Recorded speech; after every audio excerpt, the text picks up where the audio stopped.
Hi, my name is Miranda Calmanici, and for my scholarship submission, I will be talking about mental health in my video titled Don't Hide Your Health.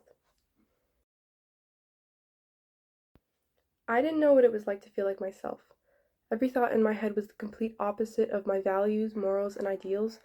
I thought I was going crazy. Obsessive compulsive disorder is a mental health disorder that has been well known for a while now, and may be one of the more widespread of the mental health disorders. However, it's gained a reputation that presents itself as one single stereotype, that OCD is about cleaning, being neat and organized, etc. While it can be, what I struggled from is what some like to call pure O OCD. While not as well known, pure O is a form of OCD in which a person experiences obsessive, unwanted thoughts without physical compulsions or rituals. Some symptoms may include praying, mental counting, persistent and disruptive self-reassurance, reviewing your actions, or attempting to erase thoughts, memories, or images. Some scenarios may be thinking you will hurt yourself, thinking you will hurt others, or thoughts that are racist, sexist, homophobic, and so on. Anything that is the opposite of what you want to do is usually targeted by pure O OCD. I spent months tortured by my own thoughts. Every horrible ego-dystonic statement that I had ever heard was now being fired back inside of my own head. It was horrible. I spent months blaming myself, not telling a soul because of what someone else's reaction might be. I mean, what if I was judged? Suffering from social anxiety, too, made it seem impossible for me to reach out to anyone. With the fear of being hated for what seemed to be my own thoughts, I kept quiet and didn't say a word about it. The worst part, you wouldn't have been able to tell a thing. The reason why I'm talking about this is because nobody I knew could tell anything was wrong. Every action of invisible compulsions, thoughts that I rewinded, every clench of my tongue, it was all unnoticeable. But I knew what I was going through. What I want to say is that mental health is not always visible. A person can look completely normal but will be suffering in silence. A lot of the time, this can even be a reflex for those who have guilt-breeding disorders like OCD. People will want to hide.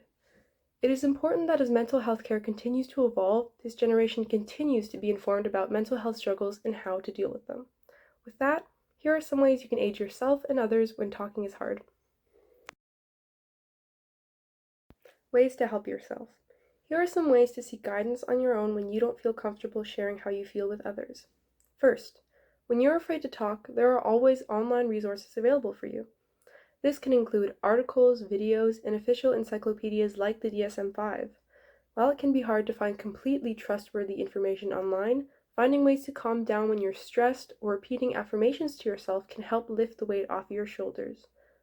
Additionally, without getting officially diagnosed, you can feel lost. I did too. However, looking for online forums on Reddit or other social media sites can help you identify with other people's experiences. Sometimes strangers are easier to talk to than those who are close to you, and it's comforting to know that you are not alone.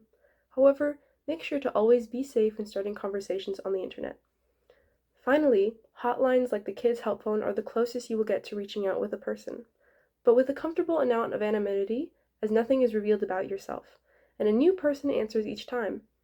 Their number is 1-800-668-6868.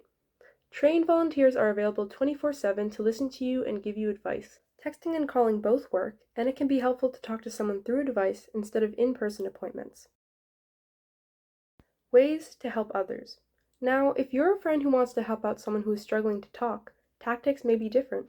For starters, practice having conversations that are non-judgmental. One reason a friend may be unwilling to talk is because their thoughts and feelings have been judged or ignored before.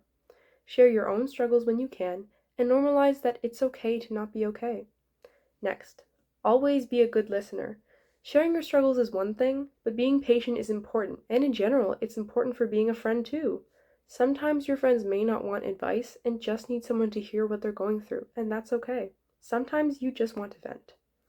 Finally, make sure to recommend the resources that we talked about earlier.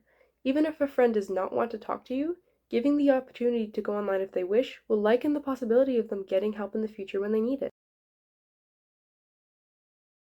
I got into an argument with my parents today, and they said we can't hang out until tomorrow. I had to do all their chores because they were super busy.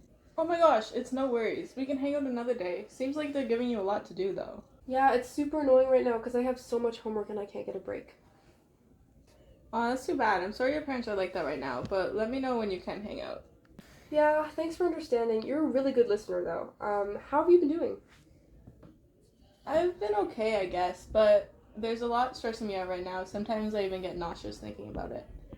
Anything you want to talk about? Not really, sorry. Oh, that kind of sounds like anxiety. I have to go now, but I've been trying this new hotline. It's called Kids Help Phone. The people are super nice and it's all anonymous. Thanks, I'll tell you how it goes. I don't really like to talk, but Kids Help Phone sounds like a good idea. It's no problem. I really worry about you, but you don't have to tell me everything. I hope the hotline helps, though. Bye. In conclusion, in my experience with OCD, I found that therapy and consultation worked well for me, both ways of talking.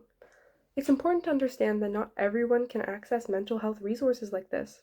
However, I know that talking to someone who wouldn't judge me helped me learn that my intrusive thoughts were nothing but thoughts and not a reflection of myself. No matter how much you think your issues are a part of you, there is always a way to manage your mental health. You can overcome the obstacles you face, and you don't have to do it alone. When you reach out for help, know that there is always a way. Thank you. Here are the mental health resources I talked about in my video, along with other ones that I didn't mention. Make sure to always reach out if you need help.